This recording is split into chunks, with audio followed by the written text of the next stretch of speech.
Ooh, I have this up so nice. Welcome, welcome, welcome. It is Intuitive Tea, and I have here just a little chat before we have our ceremony and portal reads for the full moon in Gemini, the Storyteller's moon.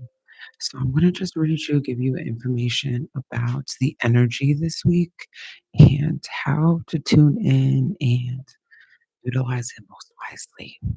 So the full moon in Gemini is the storyteller's moon. And this full moon makes a great leap from the mercenary, whose ends justify the means, to the storyteller who understands that the nature of the means determines the nature of the ends. The storyteller contains within herself all of the lies of the evil twins and all of their imaginations as well. She also contains the mercenary's hard won excising and honing skills, as well as something else that is new to the intellectual Gemini, a concept of reality in words that does not derive from facts but from feeling. She has, for the first time, touched a deeper truth that is found in myth, the stories that never happen but are always true. Fact, imagination, and myth. The moon is a ball of rock that circles the earth in a regulated and predictable way, occasionally between the sun and its green planet, causing temporary darkness. The moon is also a silver coin in the sky, whose reflection I catch at the bowl of milk for good luck.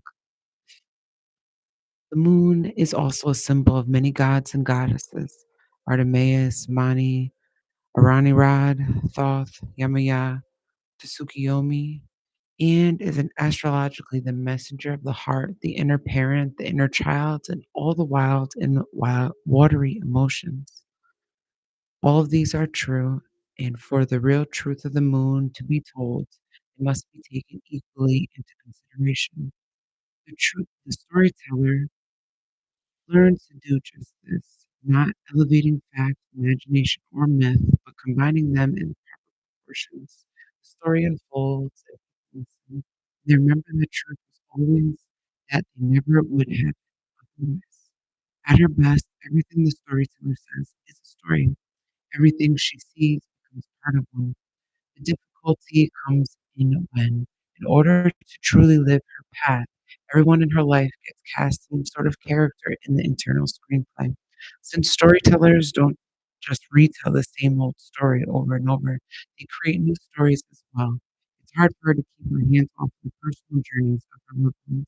She may subtly try to maneuver them into roles or actions that make their stories more what she wants them to be, or that create the endings she hopes for.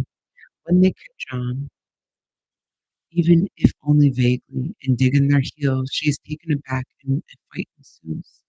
As long as they are characters in her story, she's not really seeing to their full depths. In any way, no one wants to be seen as a role or archetype rather than a whole person. In order to accept their independence from her story, they must accept that she has no real control. Storytellers mean we read and share good stories. It can be time dedicated to good books or good movies or sitting around telling tales of what you've experienced in your life. It's a good time for writing fiction of any kind or writing about deeper truths such as myth and legend. This is the time to consider what part you play in your life, what archetypes you embody, and how much control you have over changing those roles. People born under the storyteller's moon have often have a gift for speaking things in ways that people hear and understand. This is different from the diplomacy of the Librian ambassador, the disseminating mood in Libra. The storyteller uses embellishment, drama, and sometimes outright falsehood to tell the underlying truth that no one else sees. It's a dangerous game, and they do have the tendency to get caught up in the stories that they end up in a fair distance from grubby everyday reality. In some cases, the stories may be a harsh reality, in others, their denial of things that will eventually come dangerous and impractical. Storyteller moon people have imaginations capitalized, assuming that there are too many stifling aspects of the moon. And even then, the imagination will more likely be morbid rather than repressed. They may literally hear people people speaking when they read, as if what they read as if it was being read aloud to them, and strong images may accompany their thoughts. On the other hand, they may well be fairly detached from their own emotions. They may know how to talk about their feelings only by telling stories, which can irritate more straightforward people.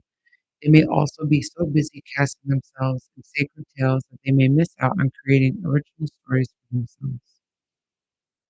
We have some quotes for the storytellers. Why do writers write? Because it isn't there. And that's from Thomas Berger. The best eloquence is that which gets things done. David Lloyd George. The destiny of the world is determined less by battles that are lost and won than by stories it loves and believes in. Harold Goddard. If you keep telling the same sad small story, you will keep living the same sad small life. Jean Houston. Life itself is the most wonderful fairy tale of all. Hans Christian Andersen. Oh, I think that's perfect. So I'm excited to share with you this little gem of Gemini Storytellers Moon. This is again the Moon Astrology by Raven Caldera, the lunar key to your destiny. And on Wednesday, we're going to have a portal ceremony and reading to go along with that. So again, Storytellers Moon is this week. Tune in. Look forward to seeing you at Moonshine.